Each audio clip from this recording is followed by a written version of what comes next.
ঘোড়ার লেজ স্যার আপনার একটা পার্সেল ছিল।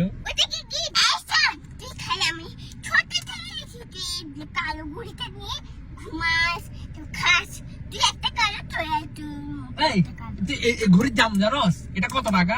আর এটা কি সুন্দর ঘড়ি তুই জানোস আমার হাতে কি মানায়? তোর আপিসও বলে আমার আঙ্গুল সুন্দর, আমার ঘড়িও সুন্দর। ঘড়ি চেঞ্জ করা যায় না। এখন থেকে আমি দুইটা ঘড়ি পরে থাকবো। যা, এখন থেকে আমি দুই হাতে দুইটা ঘড়ি পরবো।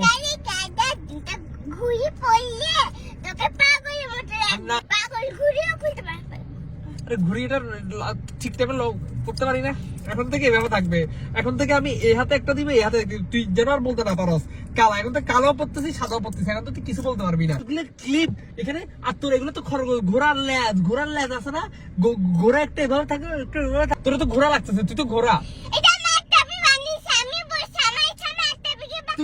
তোর একটা বিয়ে তুই একদম সেম টু সেম। তোর একটা বিয়ে এখান থেকে একটা ক্লিপ দিবে, এখান থেকে একটা ক্লিপ দিবে, চুলগুলো মাঝে মধ্যে পাগলের মতো এভাবে রাখবে, তুইও সেম।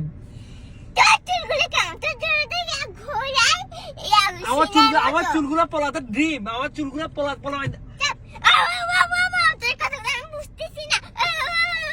আমার চুলগুলো ছেলেদের ড্রিম, স্বপ্ন। ড্রিম তো মানে তুই বুঝছ না, ড্রিম মানে হচ্ছে একটা স্বপ্ন। ইংলিশ বলতে থাপ্পড় যে মারা, থাপ্পড় ইংলিশ জানোস?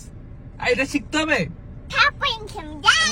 আর তুই যে আমাকে বলস আমার ঘড়ি নিয়ে আমার খোটা দেশ, তোর তো একটা ছিল, শোন, তোর তো একটাই ছিল রেড ড্রেস। তুই যেখানে বিয়ে শাদী যেখানে যাইতিস, দেখ আমার সাথে দেখ, বিয়ে শাদী যেখানে যাইতিস তখন ও ছোট ছিল। হ্যাঁ, তোর একটা আপিকে বলে তোর জন্য ফাইনালি একটা আমি ড্রেস নিছি। তো সব জায়গায় তোর জন্য আমি খয়েরি কালার ড্রেস নেওয়াইছি, তোর জন্য আমি কমলা কালার ড্রেস নেওয়াইছি, সাদা কালার নেওয়াইছি। তুই সব জায়গায় লাল ড্রেস থাকতো।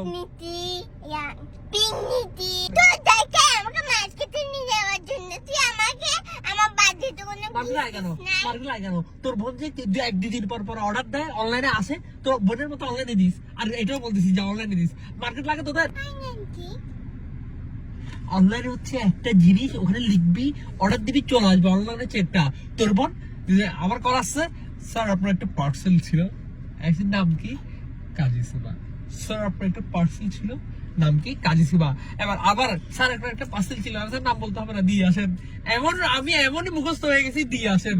এমন আসা হইতে হইতে পাঠাওয়ালারা এমন অবস্থা হয়ে গেছে, এখন বাসা না চিনে কল্লা দিয়ে বাসায় চলে আসে। কারণ ওরা চিনে গেছে পার্সেল কার, তোর আপির, ওরা চিনে গেছে। তুই এখন থেকে এই অবস্থা করবি, তোকে আমি শিখে দিচ্ছি। আর পারতেছি না, টেসলার নিতে নিতে আর পারতেছি না।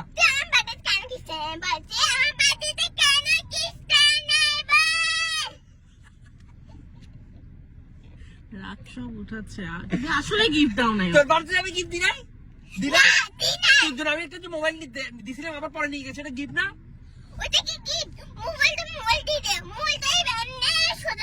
তোর জন্য চলে থাইয়া এগুলো কিনে দিছিল একটা অফিস কিনে, তখন কেউ দেখছে? চলে থাইয়া কিনে দিছি। বলিস না, তোর আইডিয়া আমি বুঝছি কেমন হতে পারে। কি আইডিয়া? আমি জানতাম এরকম কিছু হবে। ভাই বাপসাই এই অত্যাচারে অনলাইন ব্যবসা যে বের করছে, অনলাইন সিস্টেম যে বের করছে, ওরা যদি আমি পাইতাম। করছিস কেন? হয়েছে বোনের মতো। No DNA test, no blood test, no X-ray, তারপর কি বলে, নো এমআরআই, সব মিলে যাবে। এ তোর কথা শুনে বুঝতে যাবে তোর আপির মতো।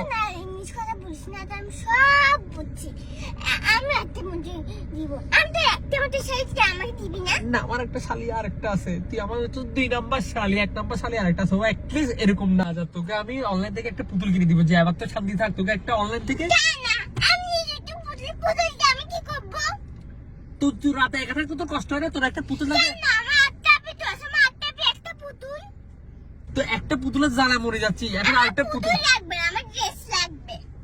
বললাম না, ডিএনএ টেস্ট আর করতে হবে না। এক পুতুলের জ্বালাই বাঁচতেছি না, এখন আরেকটা পুতুল চলে আসছে। দামি ড্রেস, এই ড্রেস তো ড্রেস, এক পুতুলের জ্বালা বাঁচতেছি না, এখন তুই আরেকটা পুতুল। ভাই পাপসাই আর ড্রেস লাগবে না, কিছু লাগবে না, তোকে পুতুল নিয়ে দিব। যে এখন ঘুমা। ফোনটা দিতে হবে।